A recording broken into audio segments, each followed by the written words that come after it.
रामा ए मोरे रामा ए मोरे बाबा ए भोले जोगिया हो राम।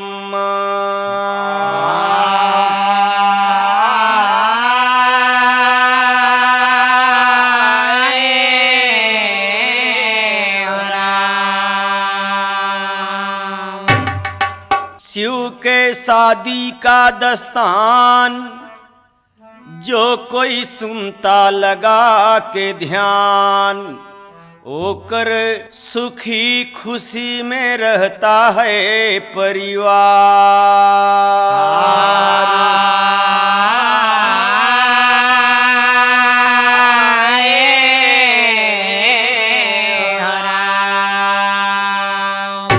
भोले बाबा का शादी और कलेवा जो कोई ध्यान से सुनता है ओकरे घर में परिवार सुखी भी रहत है और खुशी भी रहत है, और शादी बिना कोई मतलब वंचित भी नहीं रह, सबक बियाह शादी हो जात है।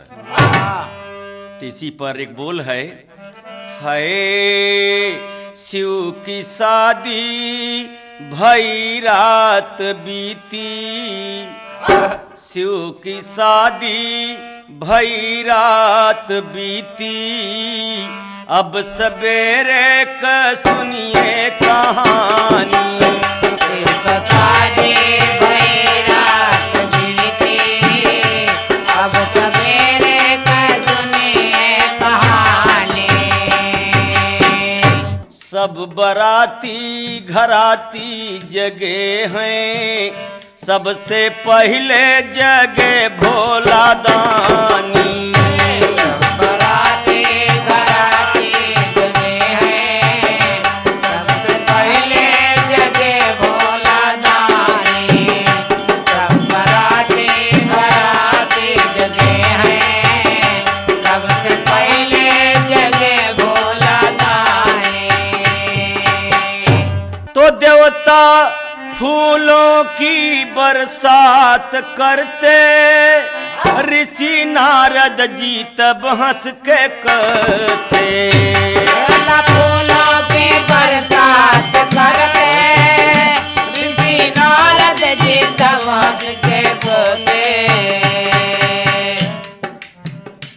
नारद जी का कहथन कि हे बाबा, रूप यापन संवार संहार, रूप यापन संवार संहार, दुख के सागर में डूबत भवानी।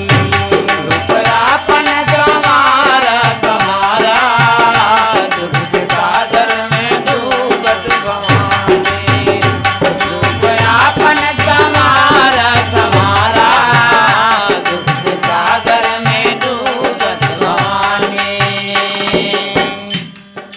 नारद जी कहा, बाबा भोलेनाथ गौरा पार्वती जी बहुत दुखित हैं।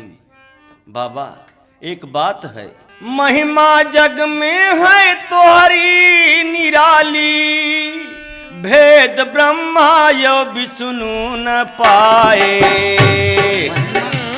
है जग में निराली, भेद ब्रह्मा यो विष्णु न पाए।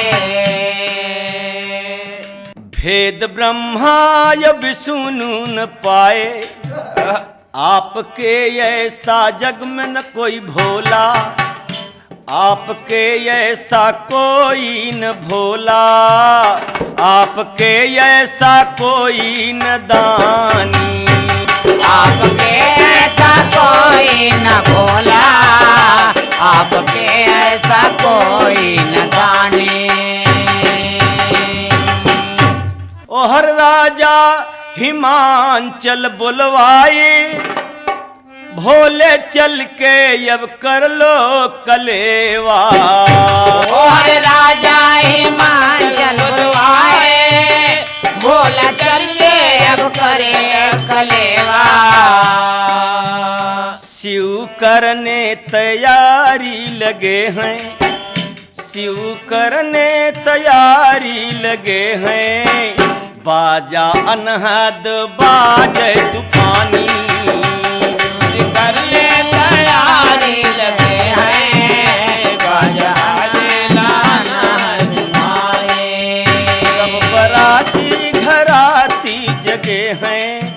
सबसे पहले जगे भोला दानी। सब घराते बराते जगे हैं, सबसे पहले जगे भोला दानी।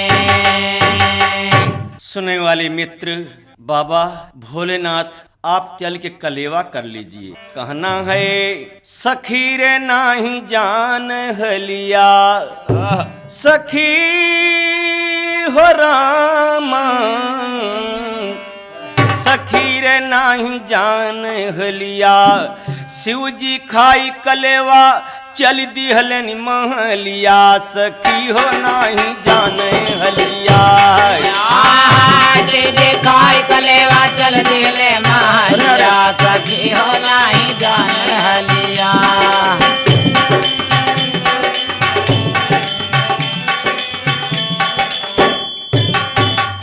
हाय सब बरात जलपान करत बा, सब बोले बम बम लहरी,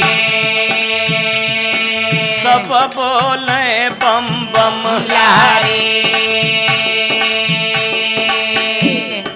परदा पर शिव तैयार भैलेन, शुक्र शनिचर दोपहरी। डिमक डिमक डमरू डिमकावत, पहुँचे हिमांचल की बखरी। परधा पर से ससुर उतार, सास लियाई गई भीतरी। पर्दा पर से ससुर उतारे, सास आए गए न भीतरी। तो सखी सब देखें घुघुट उघारी, सखी सब देखें घुघुट उघारी, और लगे क्यों जाए न डर के मारी। अरे मैं ना देखी के रोए दमाद का सकलिया, सखी हो नहीं जाने है। मैं ना देखते रोए दमाद कैसा कलिया, सखी हो नहीं जाने हलिया।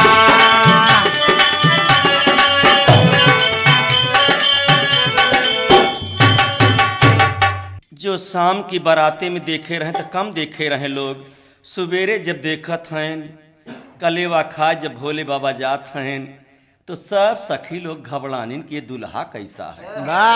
बाप रे बाप, सासुरानी रोवत हैं और सखी लोग गीत गावत हैं, गौनई गावत हैं।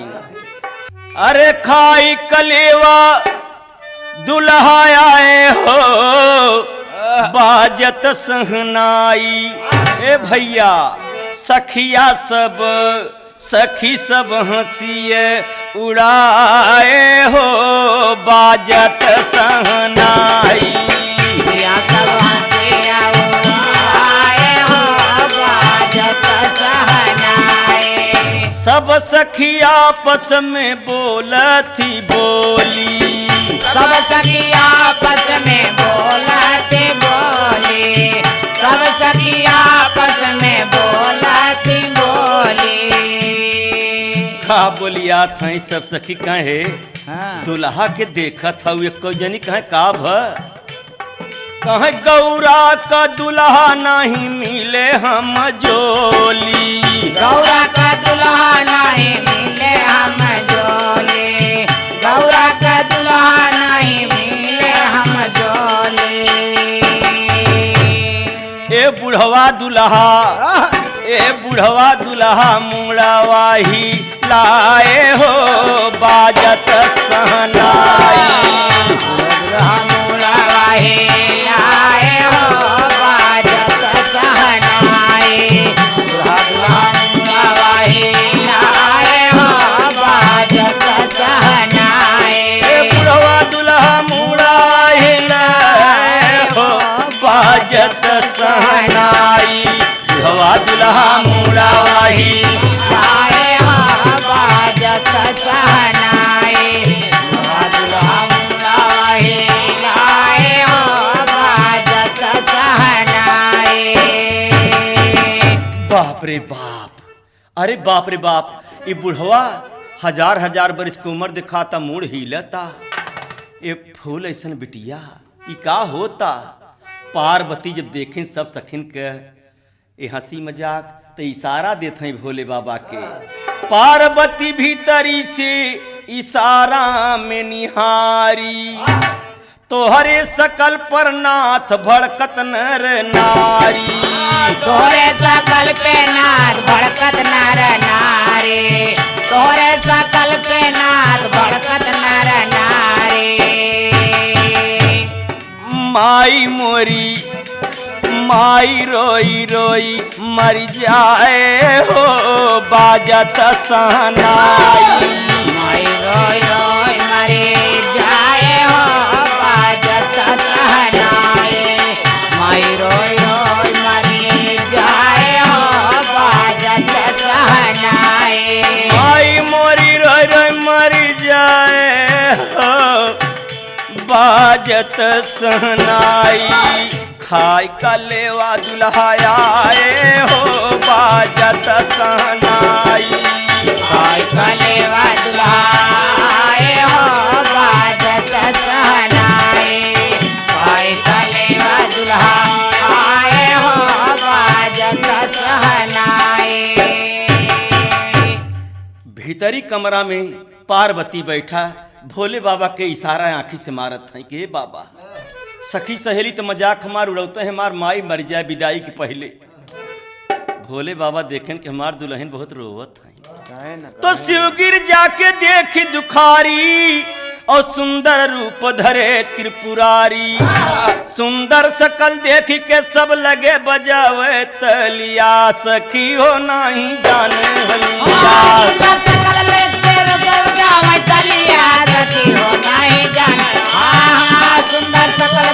सब बजावे तलिया, सखी हो नहीं जाने हलिया।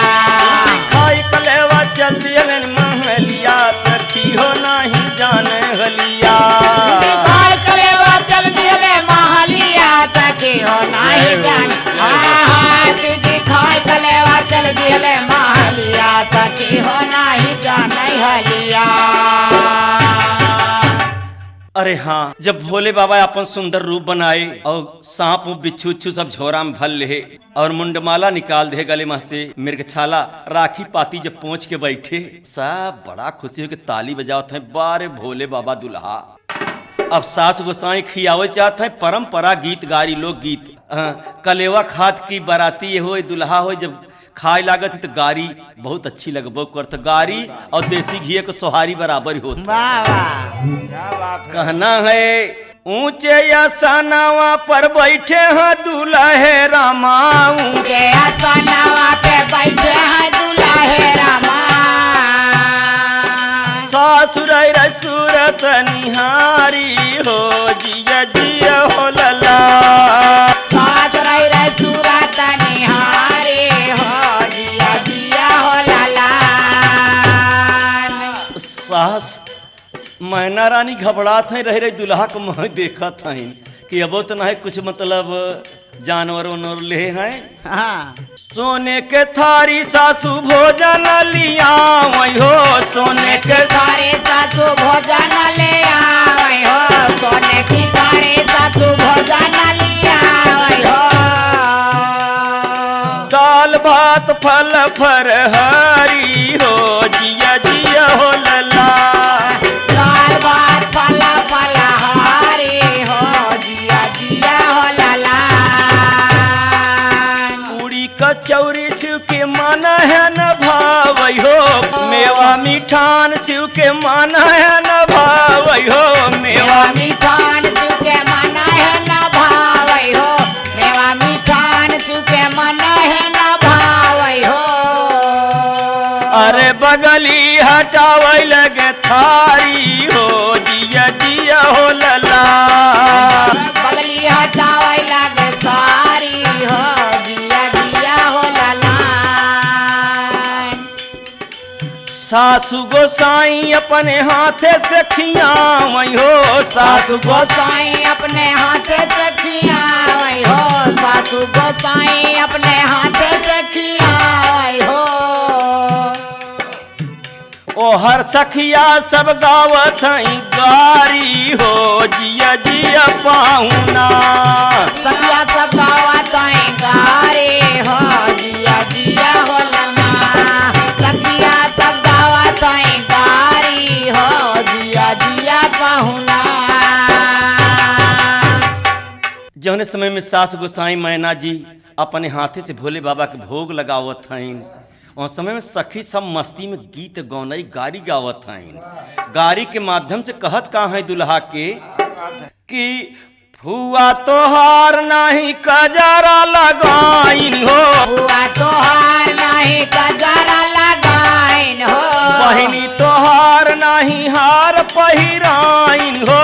बहिनी तोहार नाही हार पहिनाइन हो। बहिनी तोहार नाही हार पहिनाइन हो।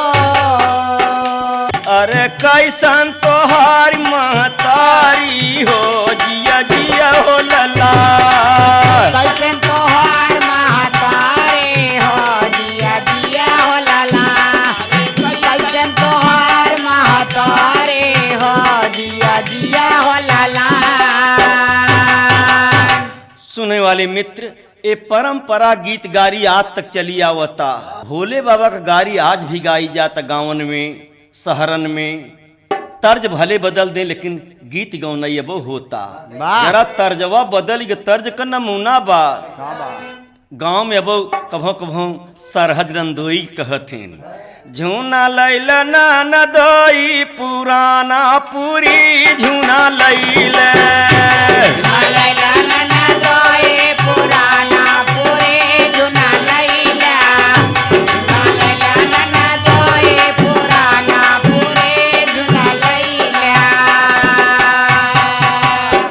अपने गारी के गीत में बड़ा मसाला भरे रहती औरतन।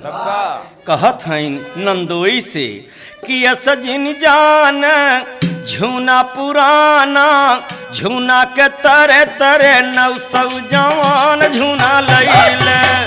झूना लैले मर्रे राजा पुराना पूरी रे झूना लैले।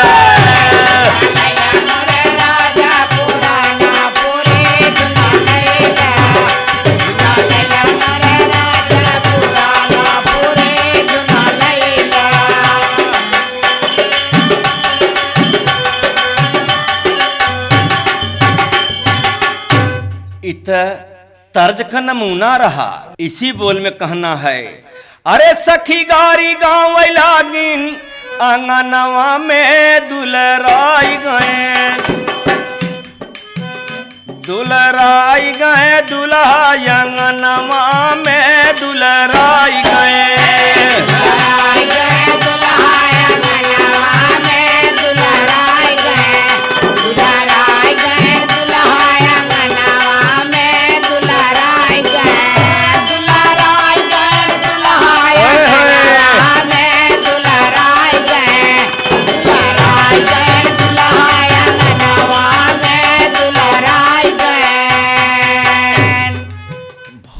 ऐसा दुल्हा के जब लोग कहत हैं।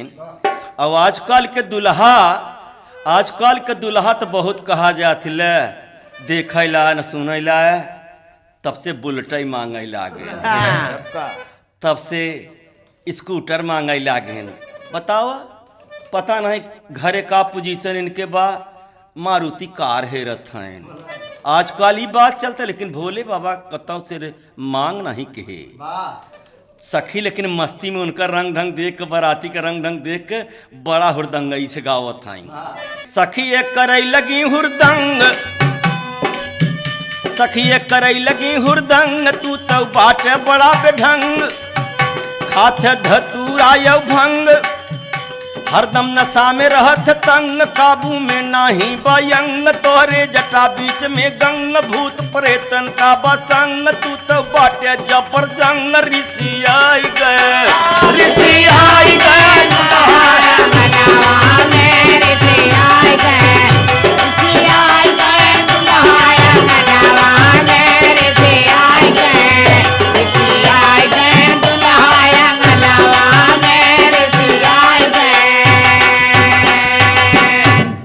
भोले बाबा मस्त हैं।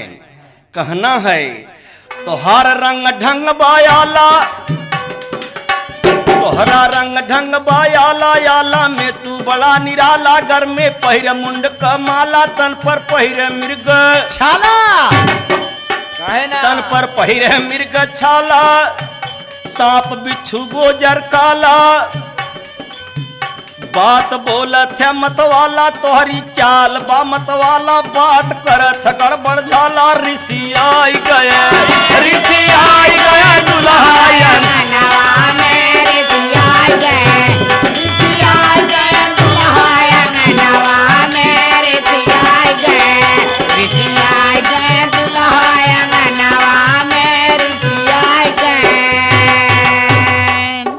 सखिए गावे लागी गारी, सखिए गावे लागी गारी। शिव भोला के पुरारी, बतिया कहती तिखारी। तोहरी फूले फूलवारी, पाय पार्वती असनारी। ऋषि आई गए, ऋषि आई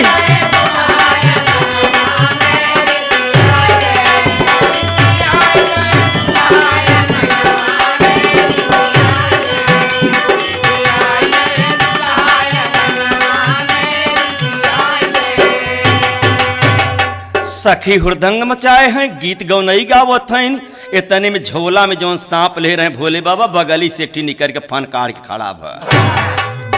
तो शिव झोला से निकला सांप, और सखी ये देखत गईली आप। कहीं अपन रूप संवार तो है से लेके छलिया। सखियो नहीं जाने हलिया,